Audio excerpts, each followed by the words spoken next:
Muy buenos días y tardes. El día de hoy vamos a hacer una entrevista al licenciado Gilberto Hernández Castro. Vamos a comenzar con la primera pregunta.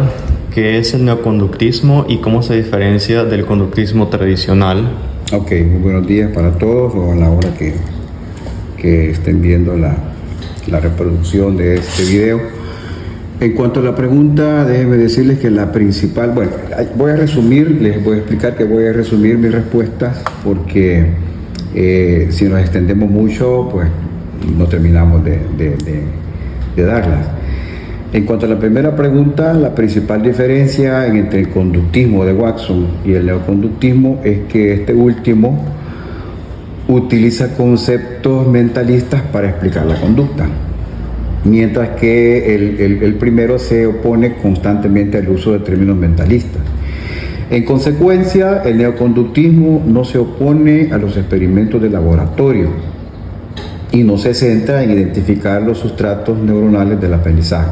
Entonces, en otras palabras, podemos decir que el neoconductismo está basado en elementos más que todo experimentales de laboratorio y se interesa más en identificar algunos aspectos psicofisiológicos de la conducta. Entiendo.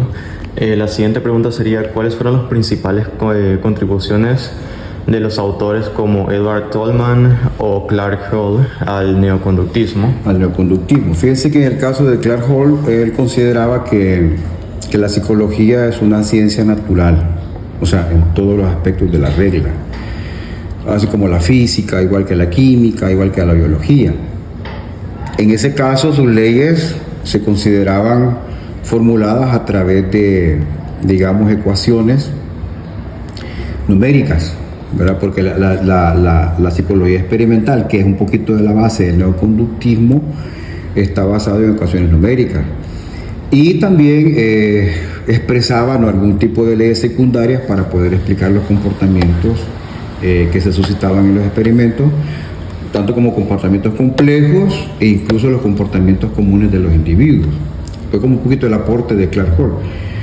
Este autor también procuraba determinar las leyes científicas que explicaban la conducta. Fue uno de los que se interesó mucho en buscar una explicación.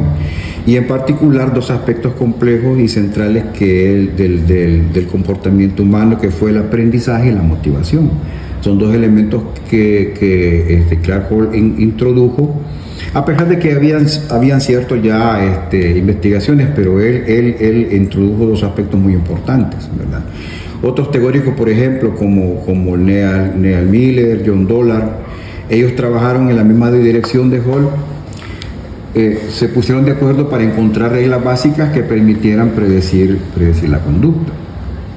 En el caso de Tolman, su principal aporte fue proponer un conductismo al cual se le denominó conductismo propositivo, el cual eliminaba de la mente la conciencia de la psicología, o sea, tal como lo hizo Watson, ¿verdad?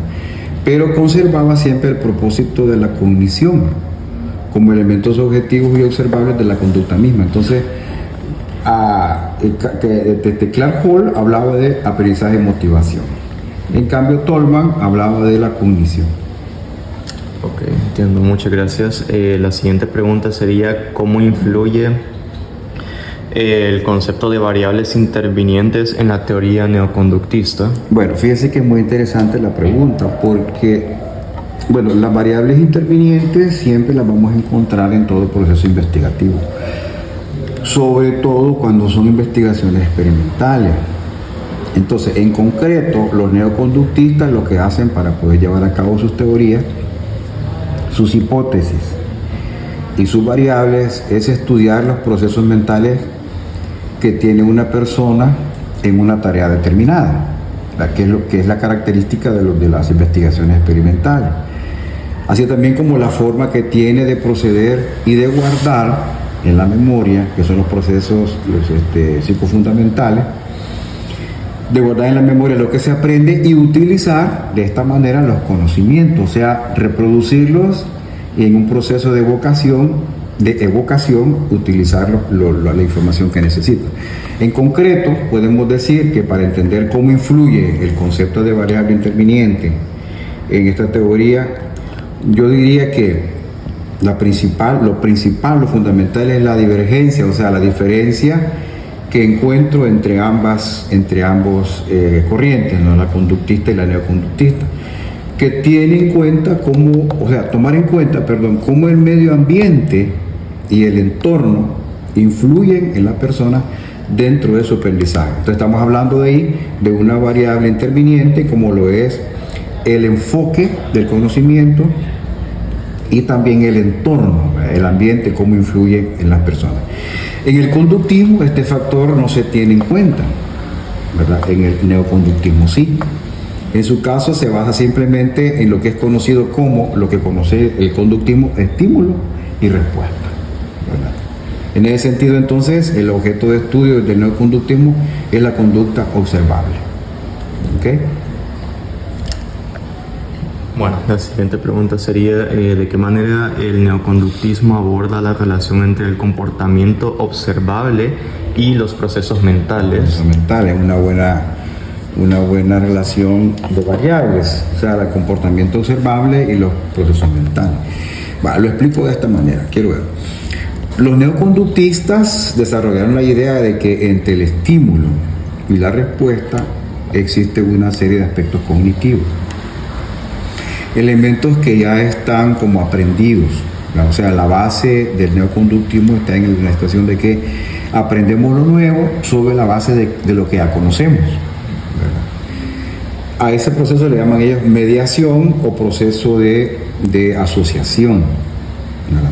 Estos procesos mentales en muchas veces no son observables directamente, pero se consiguen por parte integral de la explicación de la conducta. Un proceso mental no lo podemos ver, observar, pero podemos ver el resultado, que es la reacción conductual. En resumen, mientras que el conductismo tradicional se centra principalmente en el comportamiento observable y rechaza los procesos mentales internos, el neoconductismo reconoce la importancia de procesos cognitivos en la explicación del comportamiento. Entonces, ambos enfoques contribuyen significativamente al desarrollo de la psicología en la comprensión de lo que es el comportamiento, solo que uno se basa en la importancia de los procesos cognitivos y el otro en la explicación del comportamiento. Entiendo. Bueno, ya por como última pregunta de mi parte, sería la siguiente. ¿Cómo cree usted que el neoconductismo ha influido en las teorías modernas de la psicología del aprendizaje? Una pregunta también muy interesante, o sea, ¿cómo ha influido el neoconductismo? Fíjese que el neoconductismo subraya de una manera bien importante el papel del medio ambiente. Cómo influye el medio ambiente en el proceso del aprendizaje y sobre todo la importancia de los métodos de control que se establecen. De esta manera podemos decir que el medio ambiente actúa como un mecanismo de refuerzo.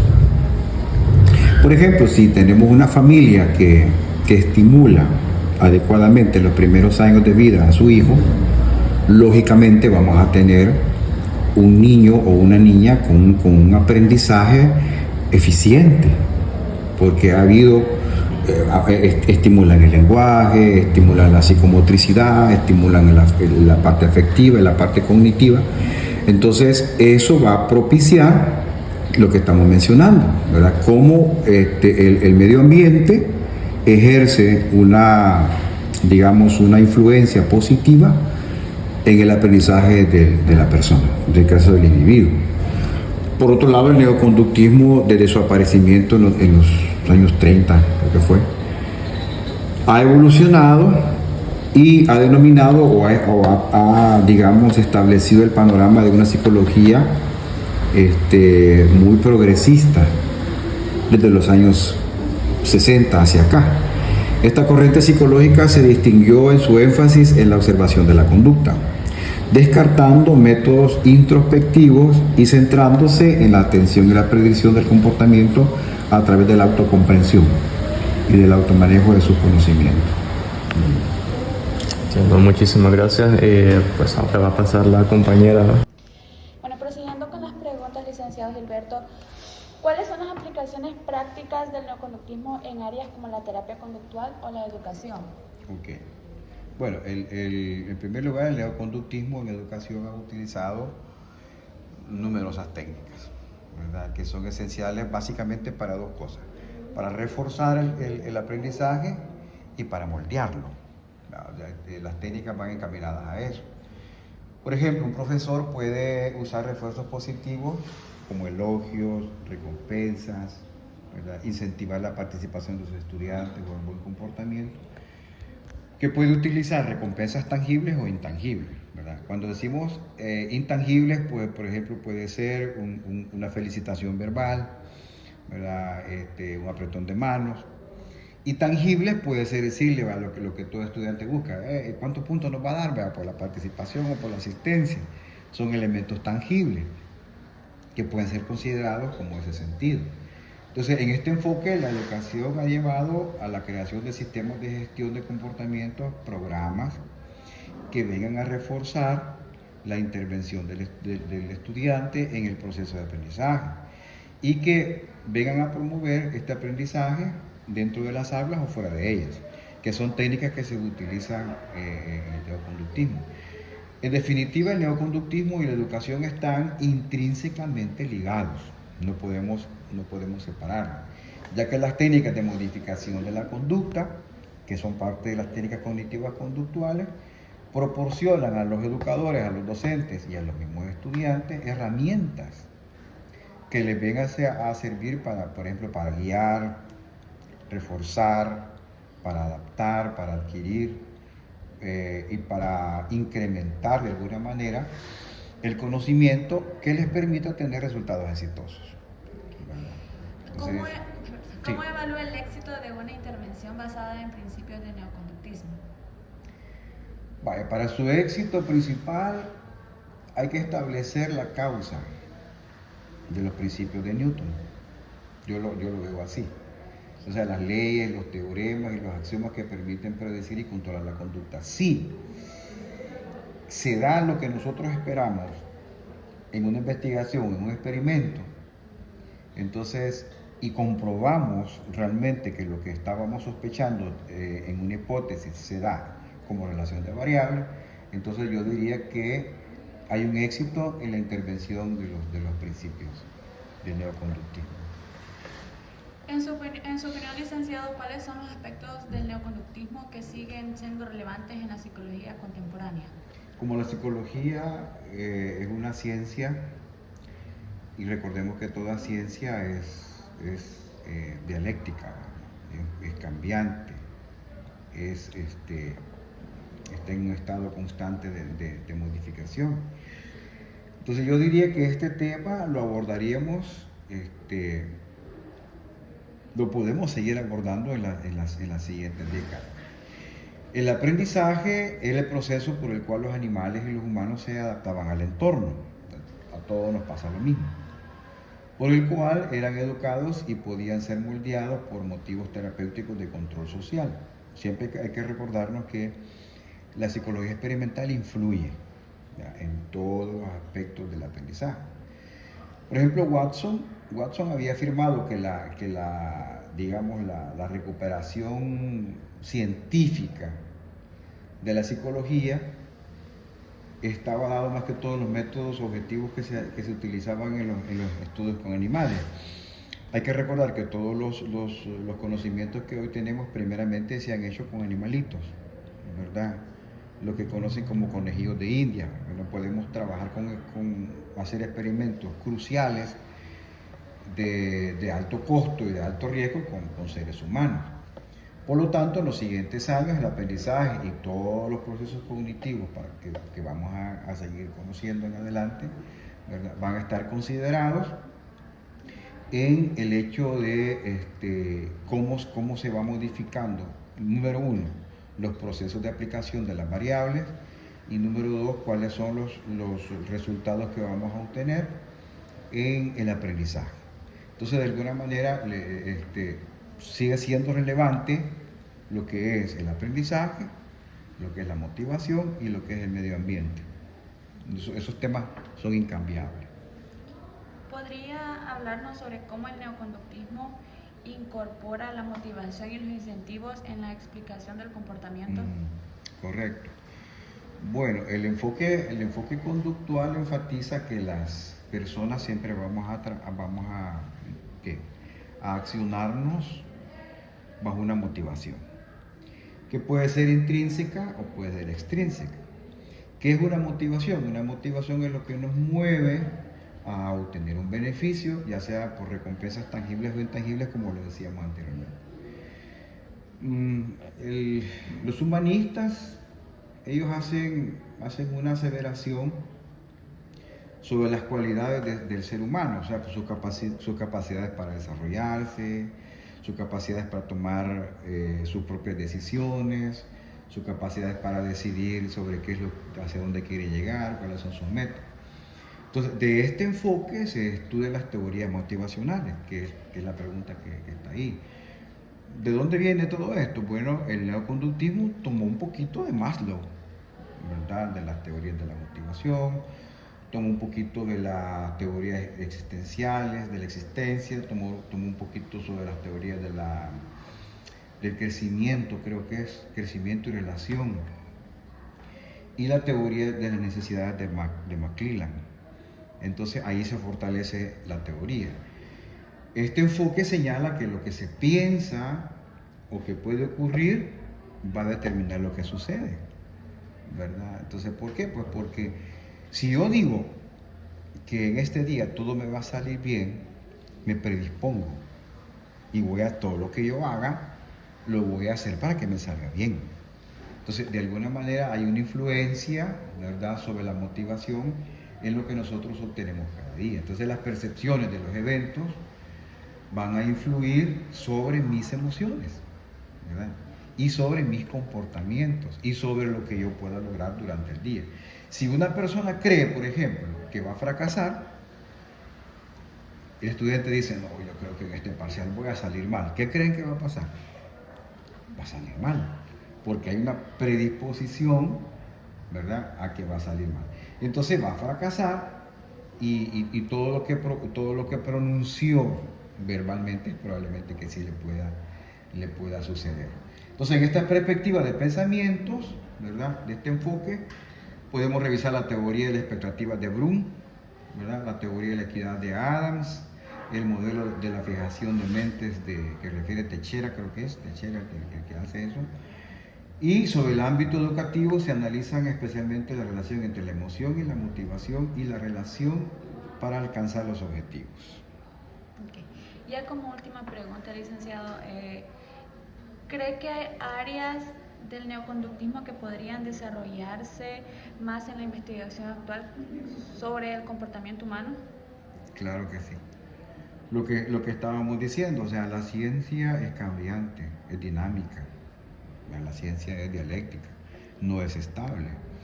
En ese sentido, realmente la ciencia y cada teoría es modificable hasta que aparece otra teoría que la suplanta.